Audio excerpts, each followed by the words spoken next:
உங்க மிக அகோரமான தாழ்வில் கூட கர்த்தர் உங்களை பாதுகாத்து கொஞ்சம் தூரத்தில் உங்களை கர்த்தர் சிறு பிராயத்தில் தாயின் கருவில் பொருத்தும் போது உங்களை குறித்து நினைத்த நிரூபணங்களை கர்த்தர் நிறைவேற்றி முடிப்பார். நம்பர் 1.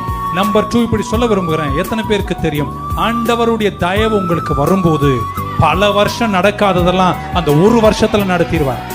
ஆமாவா இல்லையா? 400 வருஷம். ஒரு ஆமீன் சொல்லுங்க. எத்தனை வருஷம்? 400 வருஷம். இன்னொரு ஆமீன். எத்தனை வருஷம்? 430 வருஷம். இன்னொரு மாட்டி ஆமீன். எத்தனை வருஷம்? 430 வருஷம். மிக அகோரங்கள், கடினங்கள், சாட்டை அடிகள், வெயில், தீச்சூளையில் வேலை செய்தார்கள்.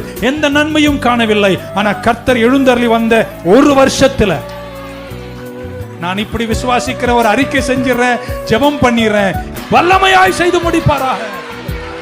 தயவு வரும்போது பல வருஷம் நடக்காததை கர்த்தர் ஒரு வருஷத்தில் செய்ய திருக்கரத்தால் தாங்கி என்னை திரு சித்தம் போல் நடத்திடுமே. குயவன் கையில் களிமண்ணு நான் அனுதினம் நீ வானைந்திடுமே. குயவன் கையில் களிமண்ணு நான் அனுதினம் நீ வானைந்திடுமே.